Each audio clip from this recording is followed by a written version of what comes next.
ഉണ്ണേട്ടാ. സാവിത്രി കുട്ടിയോ? Sorry, very sorry. എന്നെ വേണമെങ്കിൽ രണ്ട് തല്ലിക്കോ, എത്ര വേണമെങ്കിലും തല്ലിക്കോ.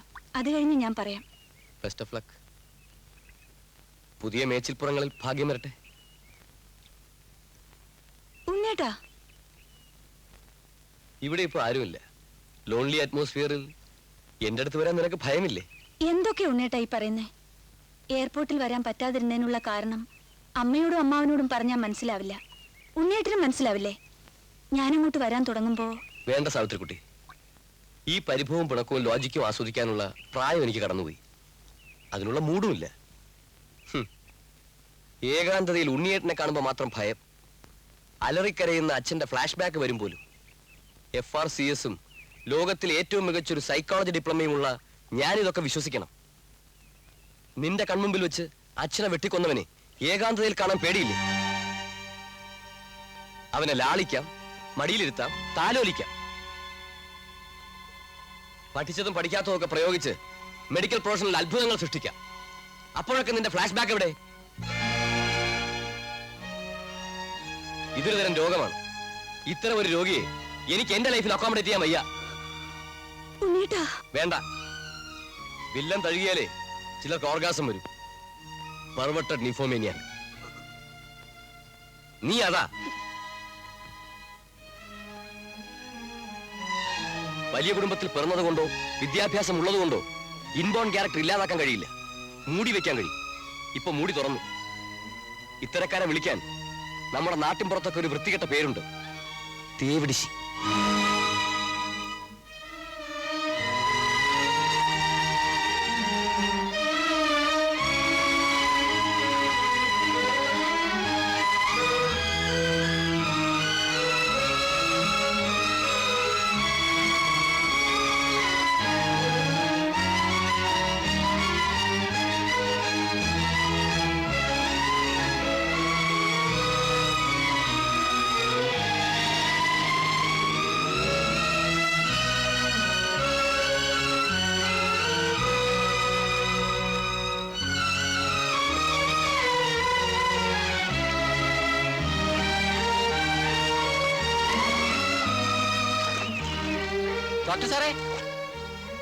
ഡോക്ടർ സാറേ ഒന്ന് നിന്നേ.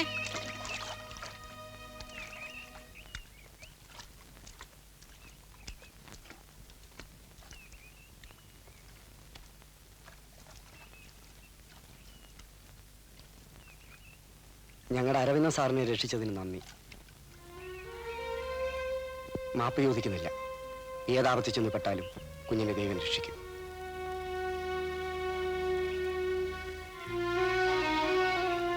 പോട്ടെ.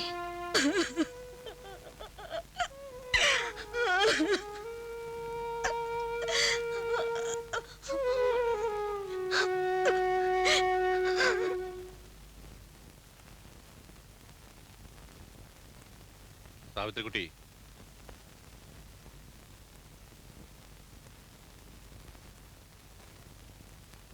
ഉണ്ണിക്ക് 1 മാസമേ ഉള്ളൂ ലീവ്.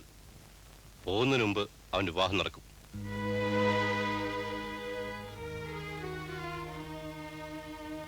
ഈ വീട്ടിൽ വെച്ചല്ല, ഇത് നിന്റെ വീടാ. ഞാനും ഉണ്ണിയും പുഴക്കരയുള്ള പുത്തൻ വീട്ടിലേക്ക് മാറുന്നു.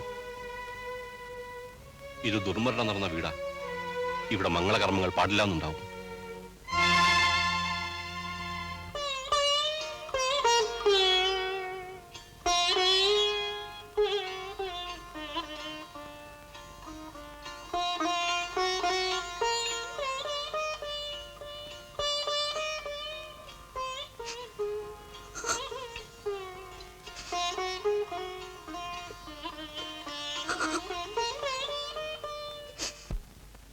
ഉണ്ണേട്ടാ, ഞാൻ പോയിട്ട് വരട്ടെ.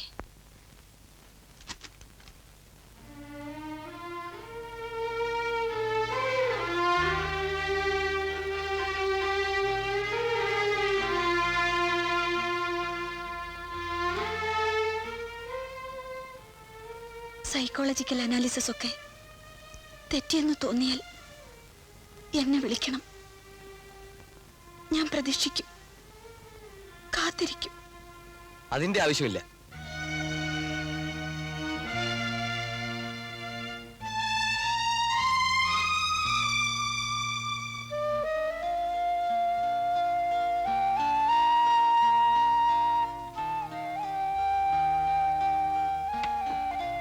ലക്ഷ്മിക്കുട്ടി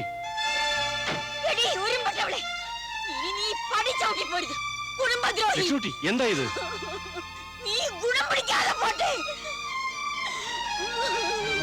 അത് കിടക്ക്.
ബിജു,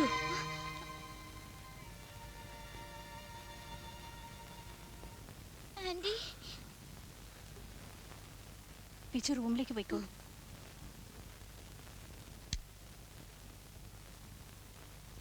വെറുതെ കിടന്ന് ബോറടിച്ചപ്പോ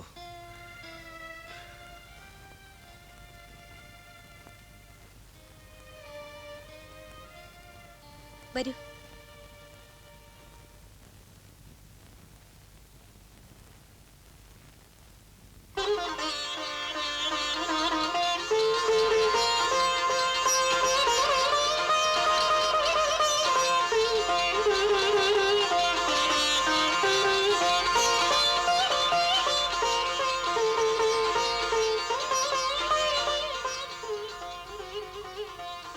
മോളെ,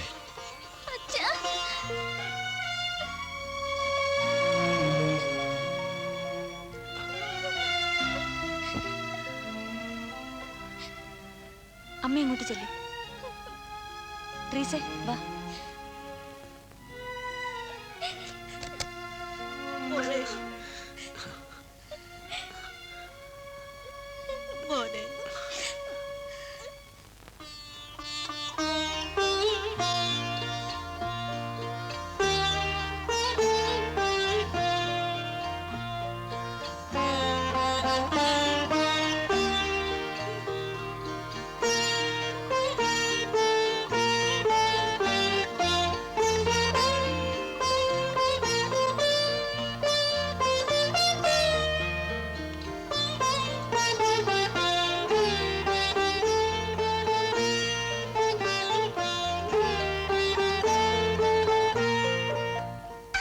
ചിരിച്ചാ? ആ. എടാ.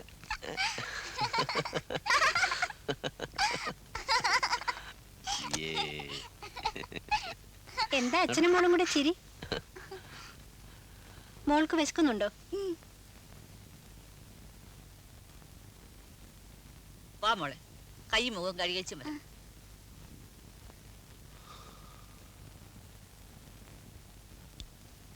കൈ രൂപ വല്ലതും ഇരിപ്പുണ്ടോ? എന്തിനാ? എത്ര വേണം? അമ്മയ്ക്കും മോക്ക് ഊണ് വാങ്ങിക്കൊടുക്കണം. എൻ്റെ കയ്യിലൊന്നുമില്ല. പോലീസുകാരോട് ഇതിനൊക്കെ എങ്ങനെയാ ചോദിക്കുന്നത്?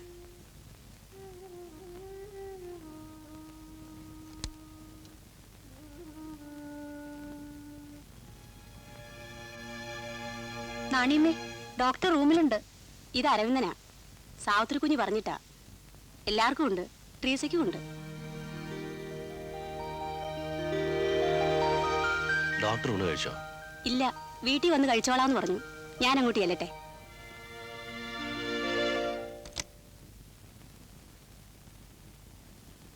കുഞ്ഞ് ഊണ് കഴിക്കാൻ വരുന്നില്ലേ? ഇല്ല, നിങ്ങൾ പൊയ്ക്കോളൂ. വിശപ്പില്ലേ? ഇല്ല, നാണിയമ്മ പൊയ്ക്കോളൂ.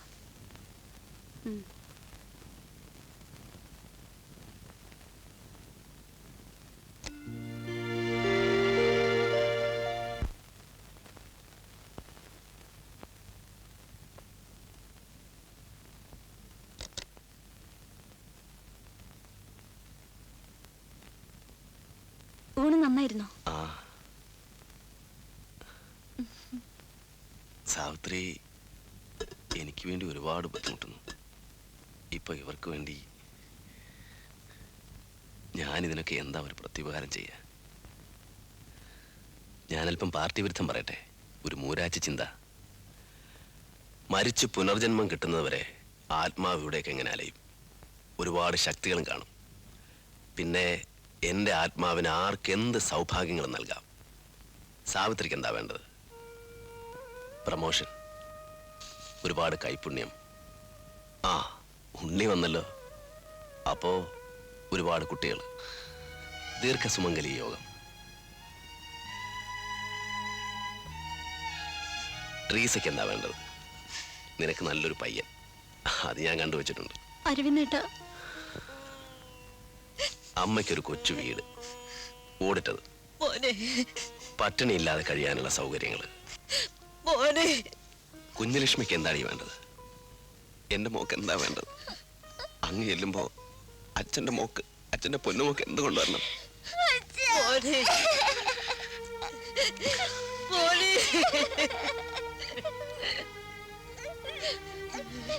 എന്റെ പൊന്നു മോനെ.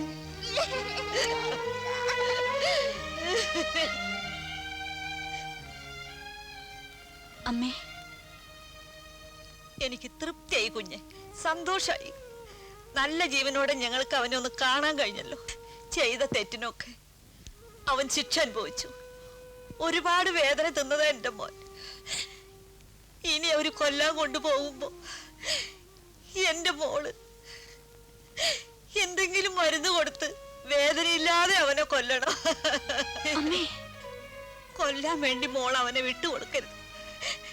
നിന്റെ കൈകൊണ്ട് അവൻ മരിച്ച അവന് വേദനിക്കില്ല. അമ്മ എന്താണ് ഈ പറയുന്നത്? അവനെ കൊന്നു കളഞ്ഞേക്ക്. എനിക്കിനി അവനെ കാണണ്ട. എനിക്ക് തൃപ്തിയായി. എന്താ അമ്മ ഇത്? നിങ്ങൾ ഇങ്ങനെയൊക്കെ ചെയ്താൽ അരവിന്ദന് വിഷമമാകും. അമ്മേ, ഇനി അരവിന്ദനെ വിഷമിപ്പിക്കരുത്. സന്തോഷത്തോടെ യാത്ര പറഞ്ഞിട്ട് വരൂ. എന്റെ വണ്ടിയിൽ തന്നെ അയക്കാം. മുഖം തുടച്ചിട്ട് പോകൂ.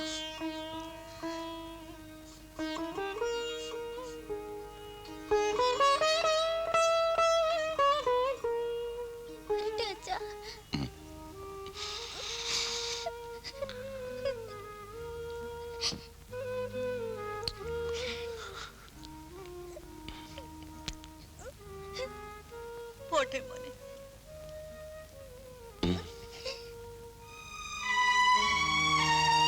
കൈക്കൂലിക്കും അഴിമതിക്കും എതിരെ പോരാടുന്ന ഒരു രാഷ്ട്രീയക്കാരന്റെ അമ്മ ചെയ്ത പണി കണ്ടോ? ഇതിനു മുൻപൂടെ വന്നപ്പോൾ എനിക്ക് തന്ന കൈക്കൂലി. നേരാണോ അമ്മേ? അങ്ങനെ നല്ല പിള്ള ചമയൊന്നും വേണ്ട. അന്ന് കൊണ്ടുവന്ന ഏത്തപ്പഴവും മാമ്പഴവും ഒരെണ്ണം പോലെ എനിക്ക് തരാതെ എല്ലാം തിന്നു തീർത്തില്ലേ? പോട്ടെ മോനെ.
എങ്ങോട്ടാ? അരവിന്ദനൊരു മരുന്നാ, ഇവിടെ ഇല്ലെന്ന് പറഞ്ഞു. പുറത്തുനിന്ന് വാങ്ങണം.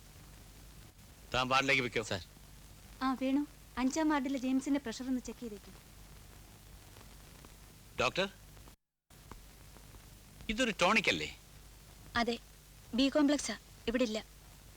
എന്തിനാ ഡോക്ടർ ഈ ടോണിക്കും കരിങ്കനും രസായനവും ഒക്കെ? അയാളെ എന്താ ഗുസ്തി കൊണ്ടാൻ പോകുന്നു? ഒറ്റ നോട്ടത്തിന് അരനിന്നിപ്പ് കുഴപ്പമൊന്നുമില്ലല്ലോ.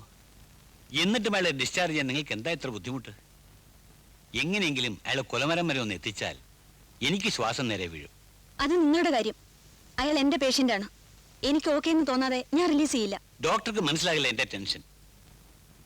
ഏത് സാഹചര്യത്തിൽ നിന്ന് രക്ഷപ്പെടാൻ പരിശീലനം ലഭിച്ച ഒരു വിപ്ലവകാരിയാണ് അയാൾ. കട്ടിൽ കിടന്നപ്പോൾ എന്തുമാവട്ടെ, ഇന്ന് അയാൾ പൂർണ്ണ ആരോഗ്യവാനാണ്. 4 പോലീസുകാരെയും വെച്ച് അയാളെ ഇവിടെ സംരക്ഷിക്കുക എന്ന് വെച്ചാൽ നിങ്ങൾക്ക് എന്താ ഇത്ര ധൃതി അയാളെ തൂക്കിക്കൊല്ലാൻ? ഒരു ശവത്തിന് തുല്യം കുത്തിക്കേറി ഇവിടെ കൊണ്ടുവന്ന ആ മനുഷ്യനെ ഈ തരത്തിലാക്കിയത് ഞാനാ. താൻ രക്ഷപ്പെടുത്തിയ രോഗിയെ കൊല്ലാൻ വിട്ടുതരണമെന്ന് പറഞ്ഞാൽ ഏത് ഡോക്ടറിന്റെ മനസ്സ് വേദനിക്കും. അത് നിങ്ങൾക്ക് മനസ്സിലാവില്ല. നിങ്ങൾക്ക് അയാളോട് പേഴ്സണൽ വിരോധമൊന്നും ഇല്ലല്ലോ. എനിക്കുണ്ടായിരുന്നു. എന്നിട്ട് എന്റെ മനസ്സ് വേദനിക്കുന്നു. എനിക്ക് വേണ്ടി എന്തിനാ സാവിത്രി വഴക്കും ബഹളമൊക്കെ? ഇന്നല്ലെങ്കിൽ നാളെ റിലീസ് ചെയ്യേണ്ടി വരും. ഒരു ദിവസമെങ്കിൽ ഒരു ദിവസം മുമ്പേ. ഈ കാത്തിരിപ്പ് ദുസ്സഹമാണ്. തൂക്കുമരം വരെ ചെന്നെത്താനുള്ള ആരോഗ്യം എനിക്കുണ്ട്. എന്നെ വിട്ടുകൊടുത്തേക്കൂ. ഇല്ല ഇല്ല, ഒരു തൂക്കുമരത്തിന് നിങ്ങളെ ഞാൻ വിട്ടുകൊടുക്കില്ല. ഒരാരാച്ചാർക്കും കൊല്ലാൻ ഞാൻ അരവിന്ദനെ വിട്ടുകൊടുക്കില്ല. ആർക്കും കൊല്ലാൻ വേണ്ടിയല്ല ഞാൻ അയാളെ രക്ഷപ്പെടുത്തിയത്. ഞാനത് സമ്മതിക്കില്ല. കൊച്ചമ്മേ, അരവിന്ദൻ പറഞ്ഞത് ശരിയാ. ഇന്നല്ലെങ്കിൽ നാളെ അയാളെ വിട്ടുകൊടുക്കേണ്ടി വരും. ഉടനെ എന്തെങ്കിലും ചെയ്തില്ലെങ്കിൽ ചിലപ്പോ വൈകിപ്പോവും. എന്തെങ്കിലും എന്ന് പറഞ്ഞാൽ എന്തും എങ്ങനെയും.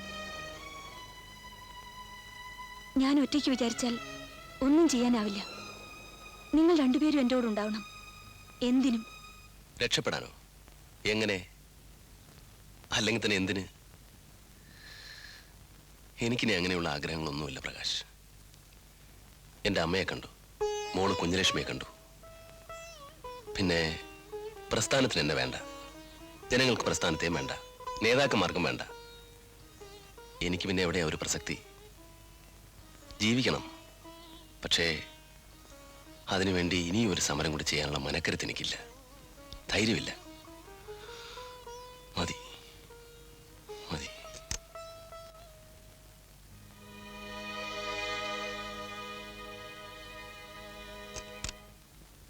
സാവിത്രി, മരണത്തിന് കയ്യെത്തിപ്പിടിക്കാവുന്നത്ര ദൂരത്ത് നിൽക്കുന്നവന് ആശ കൊടുക്കരുത്. എന്നെ രക്ഷിക്കാൻ സാവിത്രിക്കാവില്ല. രക്ഷപ്പെട്ടാലും എനിക്കൊന്നും ചെയ്യാനുമില്ല. അവിടുത്തെ കണക്കിൽ എൻ്റെ പേര് എന്നേ വെട്ടിക്കളഞ്ഞിരിക്കുന്നു. സാവിത്രി അതിനെ തിരുത്താൻ നിൽക്കണ്ട. നിങ്ങളെ ഒരു തൂക്കുമരത്തിനും ഞാൻ വിട്ടുകൊടുക്കില്ല. രക്ഷപ്പെടണം. രക്ഷപ്പെട്ടാൽ പിന്നെ ഒരിക്കലും എൻ്റെ മുന്നിൽ വരരുത്. പിടിക്കപ്പെട്ടാലും ഞാൻ അറിയരുത്. ഈ ലോകത്തിന്റെ ഏതെങ്കിലും ഒരു കോണിൽ നിങ്ങൾ ജീവിച്ചിരിക്കണം.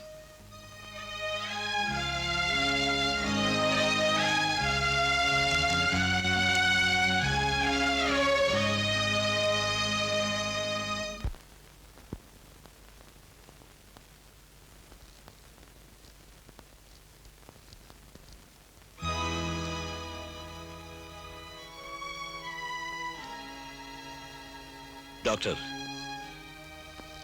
പിന്നീട് പിണക്കത്തിനിടയാകരുത്. ഞാൻ ഔട്ട് ഓഫ് ദ വേ എന്തെങ്കിലും ചെയ്യും. ജോലി പോയാൽ പിന്നെ നിൽക്കക്കളിയില്ല. പ്രാരാബ്ധക്കാരനാണ്. നമുക്കൊന്നും ചെയ്യാൻ കഴിയില്ല കുട്ടി. നീ നിന്റെ ഡ്യൂട്ടി ചെയ്തു, ചികിത്സിച്ച് രക്ഷപ്പെടുത്തി. അതിന് ദൈവം നിനക്ക് പ്രതിഫലം തരും. ആവശ്യമില്ലാതെ ഇൻവോൾവ്മെന്റ്സ് ആകരുത്. നിന്റെ മനസ്സ് വേദനിക്കുന്നത് എനിക്കിഷ്ടമല്ല. രാവിലെ 10 മണിക്ക് ഹാജരായി അരവിന്ദനെ ഡിസ്ചാർജ് ചെയ്യാനാണ് മിനിസ്റ്ററുടെ ഓർഡർ. ഞാൻ 11 മണിക്കേ വരൂ. അതിനു മുമ്പ് നിന്റെ കൈകൊണ്ട് തന്നെ ഡിസ്ചാർജ് ചെയ്യണം. Good night.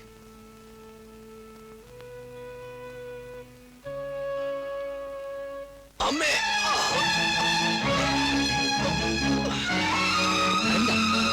എന്ത് പറ്റി? എന്ത് പറ്റി അരവിന്ദ? വേഗം ഡോക്ടറെ വിളിച്ചു. അരവിന്ദ, ഡോക്ടർ അരവിന്ദന്റെ റൂം വരെ ഒന്ന് വരണം. എന്താ? അയാൾ പേരെടുത്തിട്ട് ബഹളം വയ്ക്കുന്നു.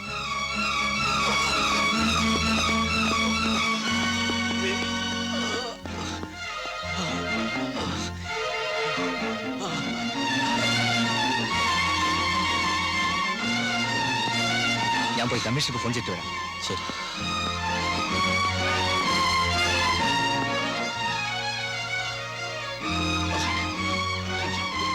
അപ്പൻഡിസൈറ്റിസ് അക്യൂട്ടാണ്. ഉടനെ ഓപ്പറേഷൻ ചെയ്തില്ലെങ്കിൽ വേഗം തിയേറ്ററിലേക്ക് മാറ്റൂ.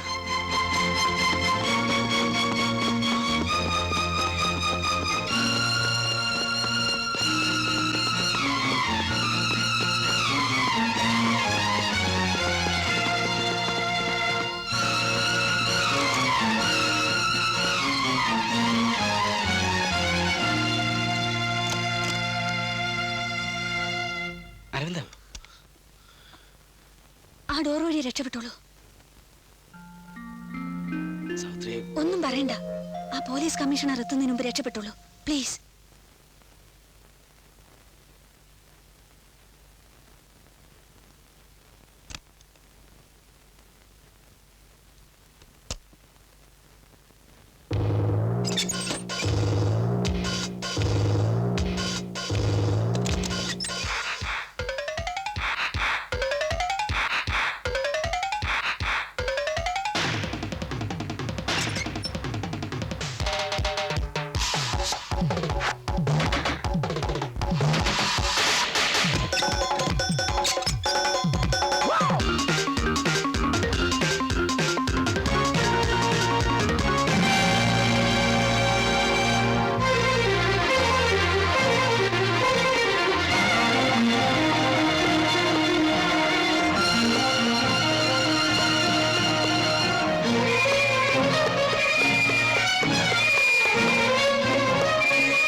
Doctor doctor